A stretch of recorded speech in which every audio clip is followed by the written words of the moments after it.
The teachings of Rabbi Ephraim Sprecher, Dean of Students at Diaspora Yeshiva on Mount Zion, Jerusalem.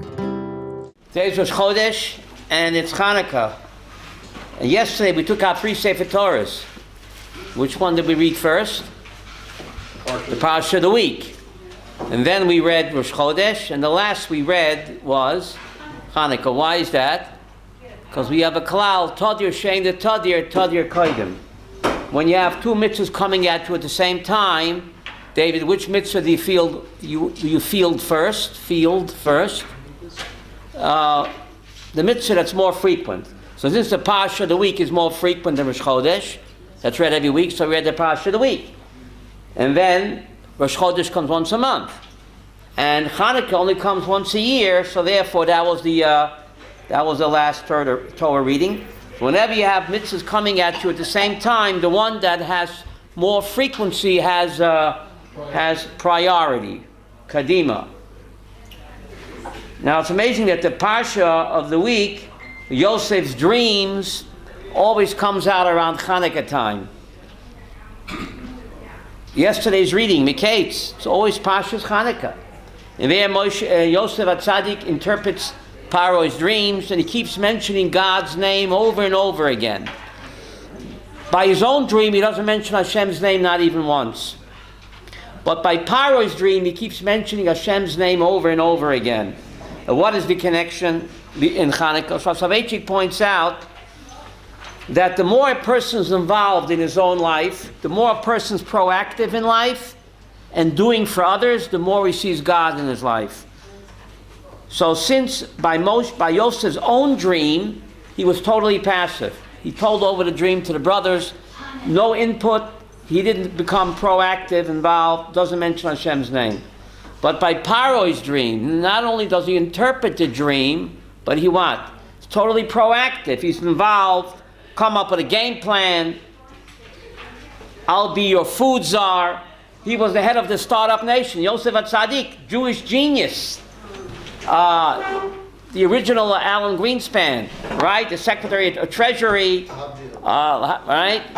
But so the more a person is involved in life and helping others, the more he sees God's hand. So since by Paro's dream he was so involved and proactive, come up with a game plan, not just interpret the dream, so therefore he keeps mentioning Hashem's name over and over again. So if you want to see God in your life, you have to take the initiative. And this ties in Yaakov with the Hanukkah story. If the Maccabees would not have taken the initiative and start a rebellion, a revolt against Greek tyranny, God never would have come to their aid. It's only when the Maccabees took up arms against all odds, but they took the initiative, became proactive, only then did they see tremendous miracles. So just like Yosef HaTzadik, when he became proactive in helping Paro and the Egyptian people, saving the whole Middle East from starvation, only then does he mention Hashem's name. And this was the 6-day war, said Rabbi Soloveitchik. Incredible miracles that the Israeli Air Force had when they bombed the Egyptian airfields. But if they would not have gotten into their Mirage jets and take off for the Egyptian air fleet, it's no miracle. Only when the IDF took the initiative, like the Maccabees took the initiative, like Yosef HaTzadik took the initiative, we become the great startup nation, because we have these tremendous miracles, because we start up. We take the initiative in life. And the more you do that, the more you see HaKadosh Baruch Hu is active in your own life. But the topic today is a pretty sad topic. I want to speak about, did Yosef's brothers cause the blood libel? What do I mean by that? Isn't it strange that of all the crazy, insane accusations that Jewish people have been accused of, throughout the centuries, perhaps the most bizarre is that we use human blood in our matzahs. Jewish people are so careful not to eat animal blood, not to eat chicken blood. Even when we find a blood spot in an egg, what do? Throw out the whole egg. So where does it come from? That the Jewish people have been haunted by this terrible blood libel throughout the centuries, and up until a few months ago in the Lebanese newspaper, the Lebanese government accuses the Jewish people of using Arab blood for matzahs. And crazy. A few months ago, the Lebanese newspaper wrote about that. Where does this crazy charge come from? So Rav Chana Wasserman, he says something amazing. If you look at your source sheets, you take a look at source number 7,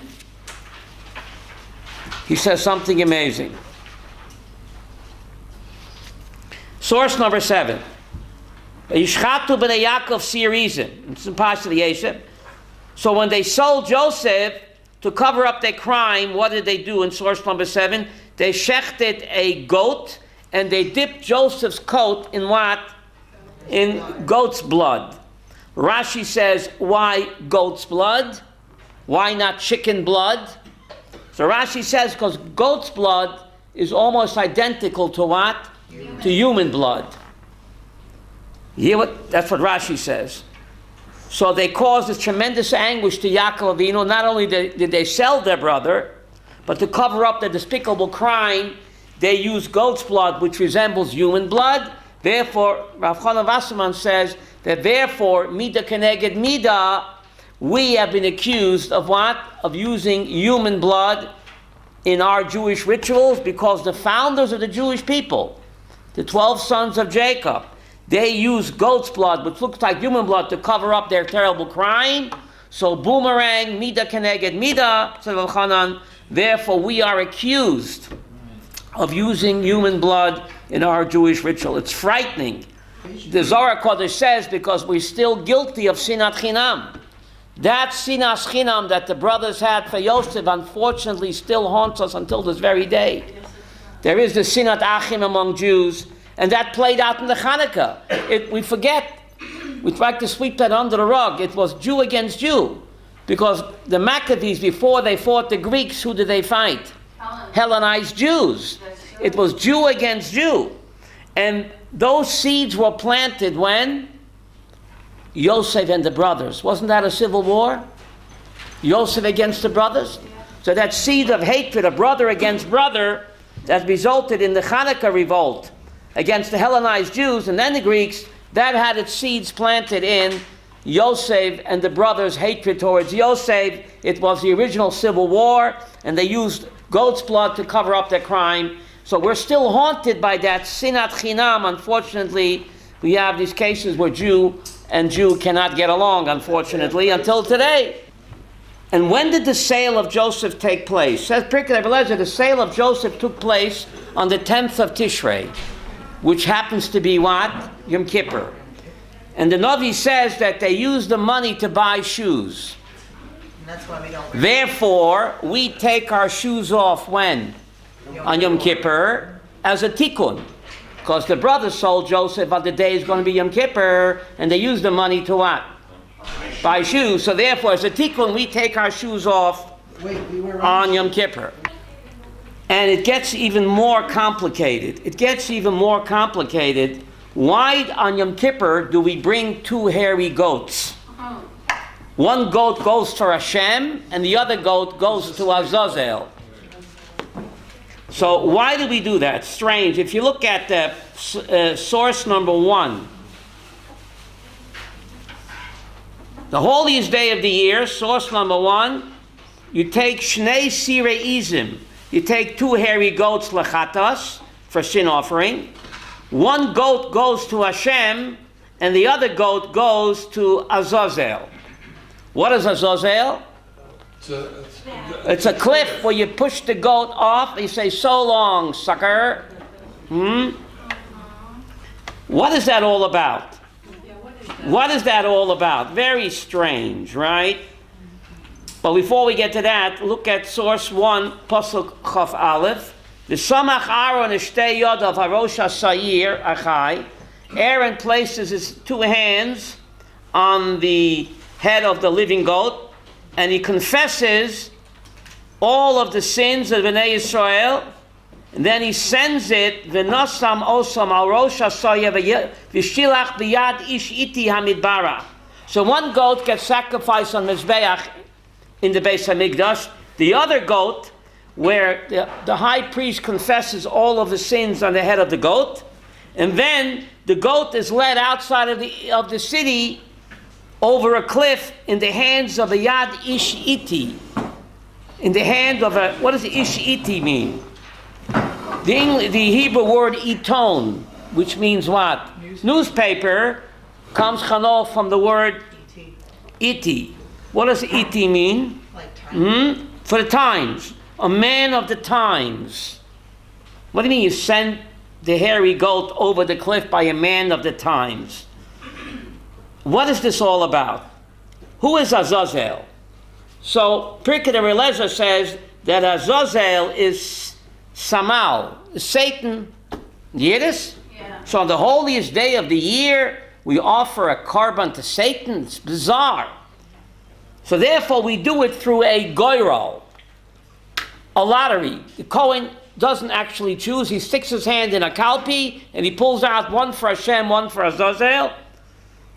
So it's actually God choosing, because if he would designate the scapegoat to Azazel, it would be like a form of what? Avodah Zarah, demonology or devil worship. What are we doing? We're giving the devil his due. The devil made me do it. On the holiest day of the year, we have to offer a korban to Satan. Azazel is a synonym for Satan. And what has it got to do with Yadish Iti? So again, the Azazel is Satan, the Yetzer Hara. How does the Yetzer Hara trap a person? How does the Yetzer Hara make a person sin? What's his strategy? Live for the moment. If it feels good, do it. Don't worry, don't think about the consequences. So it's the Yadish Iti, for the moment. The pleasure is temporary. All the forbidden pleasures, how long do they last?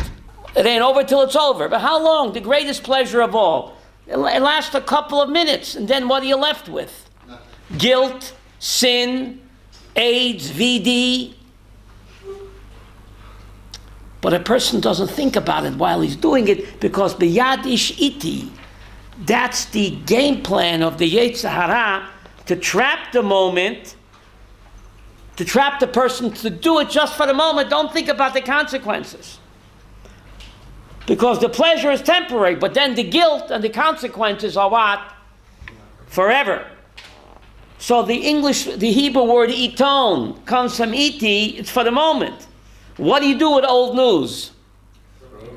You wrap dead fish in it. That's all it's good for. So that's the Yetzer Hara, Azazel, Satan. He traps us by convincing us that there is only live for the moment. Ish iti. What's the saying in English? Eat, drink, and be merry today, because tomorrow we die. Right? And then it's over. But it ain't over. The parsha that we read Shabbos, Miketz. Miketz means the end. Then it says, Vayikatz Paroi. Paroi wakes up, and it's a dream. So in Hebrew, how could the same word mean end and means awake? Vayikatz, Kates, it's the same word. Kates means the end. Vayikatz, the root of Kates, means to wake up. So the Zohar HaKadosh says that when a person reaches the end of his life, he wakes up. V'hinei chalom. And then he realizes life is but a dream. It's all a dream. Vayikatz paroi. Kates means the end. Vayikatz means to awake. So the Zohar HaKadosh says, why is it the same root in the Hebrew?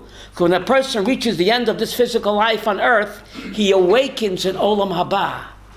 And then he realizes, V'hinei, what does Hinei mean? Wow. Chalom. It's all a dream. It's all a dream. And therefore, Goyim call a funeral awake. Why did Goyim call a funeral awake? They got everything from us. They got everything from us.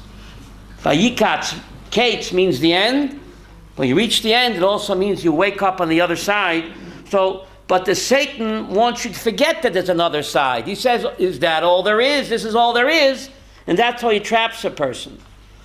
But it's very strange. On the holiest day of the year, we have to bring an offering to Satan? That sounds to me like devil worship. Or giving the devil his due. Or the devil made me do it. And the Pirkei Rabbi Eliezer says that one reason we bring the goat on Yom Kippur is to atone for the sin of what? Mechiras Yosef. They covered up the sin with a goat's blood, so we have to bring a goat on Yom Kippur to cover up, not to cover up, to atone for that sin. But what has it got to do with offering a bribe to Satan? It's very strange. You look at source number 2. I hope you're sitting down. It's very strange. Source number 2. Pirkei Rabbi Eliezer, you with me?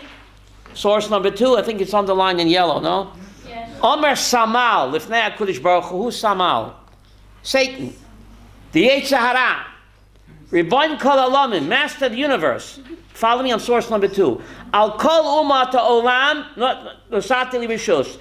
You give me the right, God, to persecute all the United Nations. Val Yisrael Leinat Anoisenli. But you don't allow me to prosecute Am Yisrael. Amaloi, God says to the Satan, Harei Yeshlach V'shus Aleim Yom Kippurim. One day a year you have a right to prosecute Am Yisrael. What day a year is that? Yom Kippur.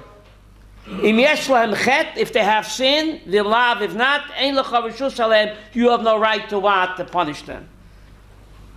Lefikach, are you getting this, Yudah? Noisten loy shoichat b'yoyim HaKippurim. So Pirkei Rabbi Eliezer, therefore, the soil Azazel is what? Shoichat, how do you say that in English? A bribe to Satan on Yom Kippur. We have to bribe Satan? What's Pirkei Rabbi Eliezer talking about? Noisen loy shoichat b'yoyim HaKippurim, shoy levatel es Yisrael, el yakriv es karbanon. Shenem a goyrel echad l'Hashem, one goat in the lottery goes to God, sacrificed in the temple. The goyrel echad l'Azazel, and the other one is brought where? Over the cliff. So long. The one picked for God becomes a burnt offering. The goyrel shel Azazel, and the lottery that was picked by the Azazel carries all the sins of the Jews, and it's pushed over a cliff. So Satan sees that he cannot prosecute the Jewish people on Yom Kippur, and therefore he says, HaKadosh Baruch Hu, we have one nation that's like a malach. On Yom Kippur we act like malachim. We don't eat, we don't drink, we have no married relations, we don't bathe, we're just like malachim. So in order for Satan not to prosecute us on Yom Kippur, we offer him what? A bribe. Isn't that bizarre, Yaakov? Yeah. We have to offer a bribe. But that's what Pirkei Rabbi Eliezer says. That's what Pirkei Rabbi Eliezer says. So what does it mean? A bribe to Satan? The Rav Soloveitchik explains as follows. When Esau was born, he was called Ish Sa'ir. He was called the hairy man. And the hairy goat, the Sa'ir Izim. So the soil Azazel represents the Yetzer Hara, who is whom? Esau. Ish Sa'ir, Shnei Sirei Izim. One day a year, all of us sins. A pasuk in Koheles, Adam ein tzadik b'oretz asher yaseh tov v'lo yechta. Everybody sins. But is that really me? Is it really me? So Soloveitchik explains the symbolism over here. One day a year I stand up on Yom Kippur and I say, I'm a soul person. Of course I sin. But that's not really me. That's the Satan Esau factor. That's the hairy one, the Sa'ir is Sa'ir. One day a year I make a statement where I say what? Of course, I'm influenced by the Esau factor, but that's not part of me. That's an external factor. It's the smoke and mirrors of the Esau, of the Yetzer Hara. I've been fooled and deceived. But that's not really me. I'm a godly soul. I'm a tzelem Elohim. I'm a chelik Elohim Yimal. The pasuk in Deuteronomy 32, Ki chelik Hashem Amo. God is a portion of his people. Every one of us has a godly soul. So of course I sin, but that's not really me. That's the Esau factor, the Satan factor, the Yetzer Hara factor, which is an external force. So one day a year, I get rid of him. I don't eat, I don't drink, I don't involve myself in any pleasures of the world. where I stand up and I'm counted. Who am I? I'm a godly soul. Of course I sin, but that's the external Asa factor which I push over the cliff and I want to get rid of. It's not really me. So what does it mean, bribe to Satan? What does it mean, bribe, shochat, Yom Kippurim? What does that mean? So this is Agadah. Now the Ramban was involved in disputation at Barcelona in the year 1265 against Pablo Cristiani, who used to be what? A Jew, who knew Tanakh and knew the Talmud, and he challenged the Ramban under the auspices of King Jaime of Agran, a disputation, who's right? Is Christianity right, or is Judaism right? And Pablo Cristiani wanted to prove that, what, the Mashiach came already. So he quoted him midrashic sources where it says Mashiach was born on Tisha B'Av. So he says, you see, the Savior came. So what are you guys waiting for Mashiach? It's right that Christianity is correct, because the Talmud, the Medrash, does say that the Mashiach was already born on Tisha B'Av. So he came already. So you see that Christianity is right. So the Ramban laid down the law. He says that the Talmud consists of two sections, Halacha and Agadah. Only the halachic part of the Talmud must be taken literally. The Agadah part of the Talmud, like when the Talmud says Mashiach came already, or here it says we give a bribe to Satan, is not to be taken literally. It's a metaphor. It's an allegory. It means that just like a bribe is false and sheker, so when I sin, it's fake news. A bribe is fake news, right? It's sheker. But we have it. So the same thing, when I sin, that's not really me. I'm sinning, but I'm under the fake news influence of Satan, the Yetzer Hara, the Shochad, but that's not really me. We all sin. But who am I? I'm a godly soul. Am I a zebra with black stripes? How's it go? Am I a zebra white with black stripes? Or am I a zebra black with white stripes? Yaakov, what am I? No. The Zazel proves I'm white. I am basically white. I'm a godly soul. I'm a soul person. Nebuch, I have black stripes, but that's not me. That's an external force. Yom Kippur, I get rid of it. I push it over the cliff.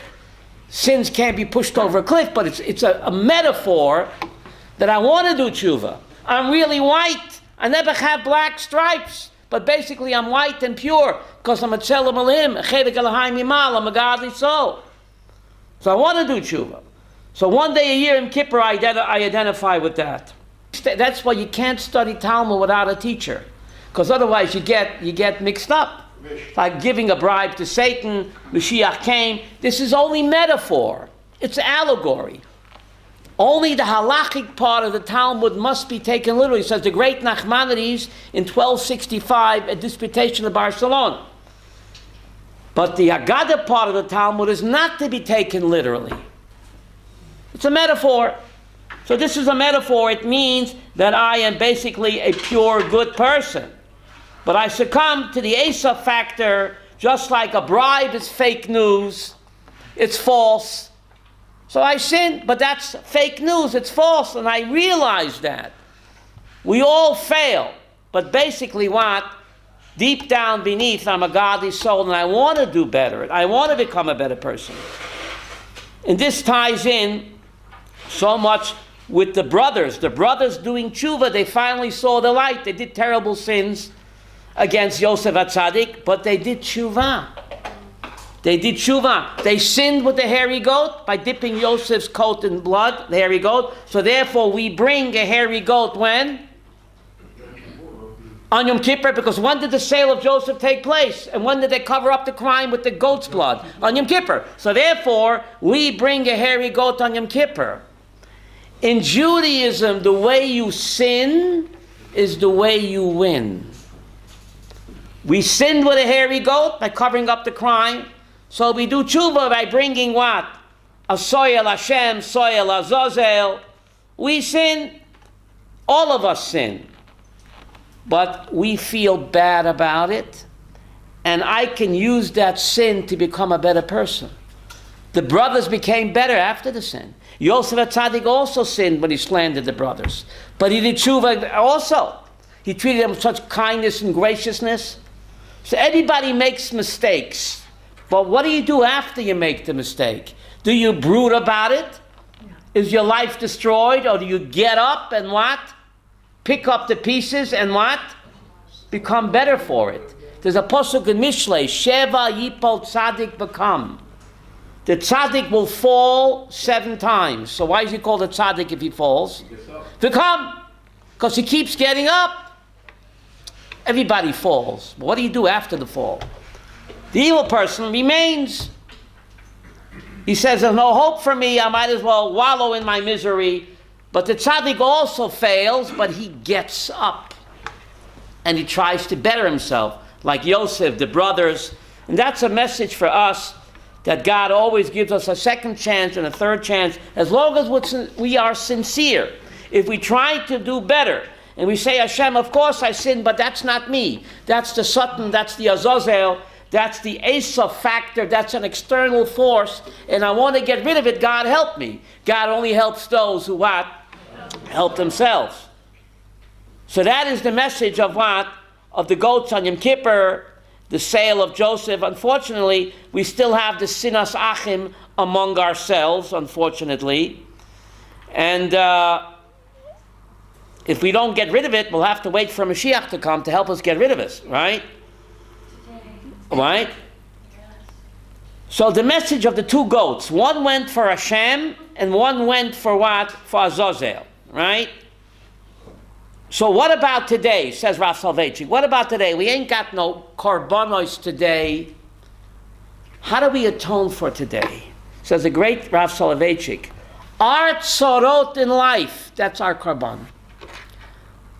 Everyone has, how do you say tzoros in English? Problems, trouble, suffering. He says, our tzorot in life, that's our korban. We have to know it's all Hashem. No one suffers an ounce more than what HaKadosh Baruch Hu ordained. There is no mikret. There is no mikret. Everything that happens to us, every time we suffer an embarrassment or any upset or a bad hair day, we have to realize it's what? Hashem. And then we often got a korban. You hear this? Says the great Baal Soloveitchik. We can't offer carbons today, Chava. We ain't got a temple. We can offer something better than animal sacrifices. Our tzorot, our suffering, our disappointments, our anguish, our humiliation. God, I'm offering it to you. I know you're causing it to me. The guy who's doing it to me is only a messenger boy, UPS. But I know, God, it's all you. And if I realize that, that's the best korban we can give HaKadosh Baruch Hu. That's the atonement. The suffering we go through when we realize it's all from HaKadosh Baruch Hu, that itself is what? A kapara. Our tsaris is our korban today, says the great Baal Soloveitchik. And this idea goes so far. In last week's parasha, Yosef HaTzadik is sold to an Ishmaelite caravan. And the Torah says, what are they carrying in their saddlebags? Chanel number 5 and Charlie. That's what it says. So Rashi wonders, who cares what they're carrying in their saddlebags? Torah is GPS for today. So Rashi says, normally the Ishmaelite caravans carry kerosene that has toxic fumes. So God didn't want Joseph to get a headache from the kerosene. So Muhammad Ali this morning, when he got up, he said, gee, I had a dream. I'm not going to carry kerosene this morning in my saddlebag. I'm going to carry what? Chanel number 5 and Charlie. Muhammad Ali, the camel driver. So that's what Rashi says. So Soloveitchik said, I don't understand Rashi. Joseph HaTzadik, he's being kidnapped, being sold into slavery. As far as he's concerned, he'll never see his beloved father, his beloved homeland again. He cares about a headache. Doesn't he have bigger fish to fry? Yeah. Why does God worry he's going to get a headache? He's kidnapped, being sold as a slave to Egypt, the most immoral, corrupt country on earth. You think he's worried about a headache from kerosene? What's the message? Yosef HaTzadik was a smart boy. What are these Ishmaelites carrying? Chanel number 5. It never happened before in history. He read the paper. Always carry kerosene. This is a wink from God. A wink from God. That what's happening to me is by divine design. God is not abandoning me. I have to go through this ordeal.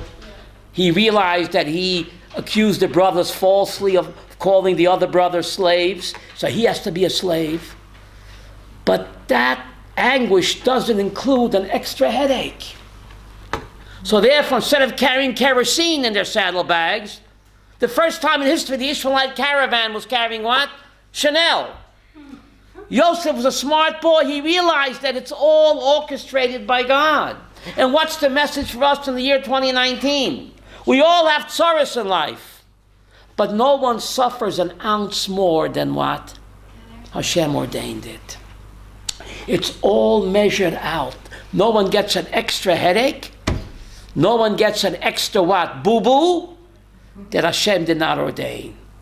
That our suffering in life is figured out exactly. Who taught us that? Yosef HaTzadik. Therefore the Torah writes what the caravan was carrying. What a message in life. That whatever happens to us is all by divine design. And God is with us every step of the way. And we all suffer, but no one suffers an ounce more than is ordained by Hashem. And all suffering in life is what?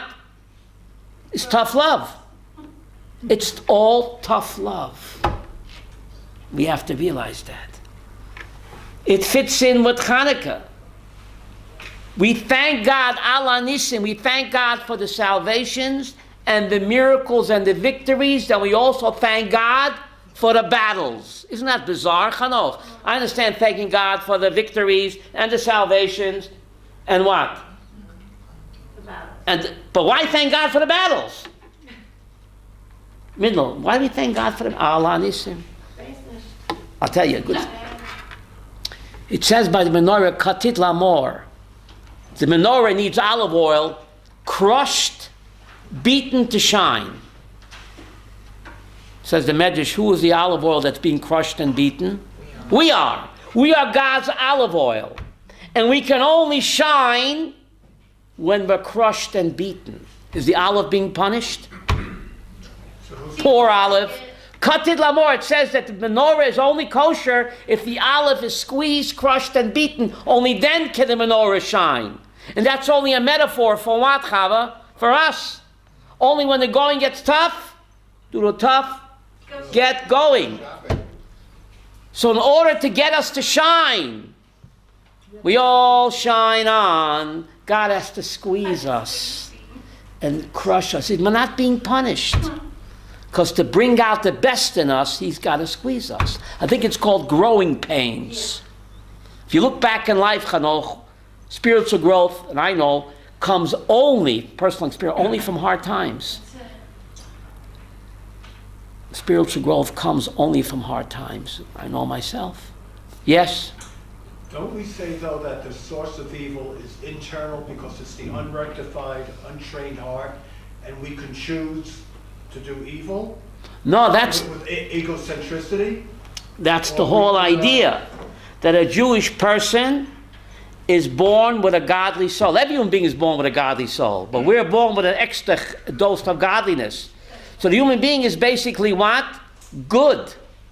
The evil is an external force that he has to fight all of his life, but that's not really me. A zebra, professor. Is a zebra black with white stripes? Or is the zebra what? White with black stripes. So we are saying that we are white. But we have black stripes, but basically we are white. That's what Judaism teaches, that every person is basically good. He's white, but he has to struggle with the Esav factor, the Yetzer Hara, because without the struggle, no pain, no gain. Because God wants partners. In order to be God's partners, we have to have the Yetzer Hara. Because without the Yetzer Hara, we are what? Puppets. Puppets on a string, like robots. Yes, boss, yes, boss. God doesn't want puppets, he wants what? Partners. And therefore, he has to give us Satan, the Yetzer Hara. It's the struggle that makes us great. And Maral goes so far, he says, the word Yisrael, you look, when Yaakov was fighting with the angel, who was he fighting with? The Yetzer Hara, the Sar Shel Esav. And the angel said, you have fought with Elohim and overcome. Who's Elohim? Elohim doesn't always mean God. Over here, Elohim means what?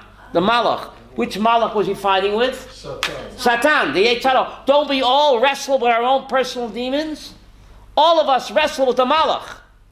And the very fact that we wrestle with the Malach, the Yetzer Hara, that makes us Yisrael. That's what does Yisrael mean? Sarael, Prince of God. So even when we don't win all the struggles, the very fact that we wrestle with him, we wrestle with our conscience like Father Jacob did, and he was wounded, right? He won the battle, but he was wounded. We're all wounded. Satan affects us, but the very fact that we struggle with him, we are called Yisrael, Sar-El. We are the Prince of God. We wrestle with Elohim. Elohim over here means the Malach, the Yetzer Hara. It's only the struggle that makes us great. No pain, no gain. Remember that Pepsi commercial? The guy working out in the gym with heavy barbells. No pain, no gain. It's actually a Mishnah. That if you want to gain in life, it's only through what? No pain, no gain. That's true in the physical world. The guy wants to run the marathon or become a bodybuilder, he has to schwitz. That's true in the physical world. It's certainly true, Yaakov, what? The spiritual world. That with no pain, there's no gain. Why is it to be like that? I think it's called growing pains. Otherwise, we'd feel like welfare cases. God loves us too much that we should become welfare recipients. So if we struggle, we earn our eternity. The very fact that we struggle with the Yetzer Hara, even though we don't win all the battles, that makes us worthy of eternity. We look back on life for eternity. I fought. I achieved. I became God's partner, not a welfare check, not a puppet, not a robot. So that's what you have to do on Hanukkah. And by the way, Hanukkah, Yom Kippur, there's a connection according to Kabbalah that the Gemar Din of Yom Kippur ends when? Zot Hanukkah. When is Zot Hanukkah? Tomorrow. So I tied it in. Yom Kippur, the Gemar Din begins. How do you say Gemar Din? The final seal. The final seal begins in Yom Kippur. According to Kabbalah, the final seal is tomorrow. The 8th day of Hanukkah. So therefore, Hasidim say tomorrow, I get the kvittel. Like you said on Shana Rabbah, a good pitka tova. How do you say that? A good seal. Gemar Chatima Tova. The Hasidim say that. So God loves us so much that he allows the din to remain open until Hanukkah. The good cheer, people get together and they make each other happy. That's a tremendous chus for us. To give joy to a fellow Jew. Hanukkah. It's Mahadrin Mina Mahadrin. Hanukkah. Mahadrin Mina Mahadrin. Why dafke Hanukkah? It's not even a Torah mitzvah. Rabbi Soloveitchik explains. Hanukkah happened because many Jews were being seduced by the beauty of what? Of Greek culture. Hellenism. They were attracted by the beauty of Greek culture. So Hanukkah, Mahadrim and Mahadrim, what does Mahadrim and Mahadrim mean? Beauty on top of beauty. Why do you go shopping in Greek culture? There's beauty in Greek culture, but there's so much beauty in Yahadut. Hanukkah is a time to bring the beauty of Judaism, Mahadrim mina Mahadrim. Our religion is so beautiful. There's so much in it, you just have to bring it to the surface. So the good Hanukkah parties and the songs and the good cheer and the Hanukkah geld, we are showing how beautiful Judaism is. You don't have to go shopping in Greek beauty, in Goyish beauty. Mahadrim mina Mahadrim means beauty on top of beauty. Judaism is such a beautiful religion. We just have to what? Make people aware. Bring it to the surface. That's the purpose of the Hanukkah parties. just amazing. And we do it.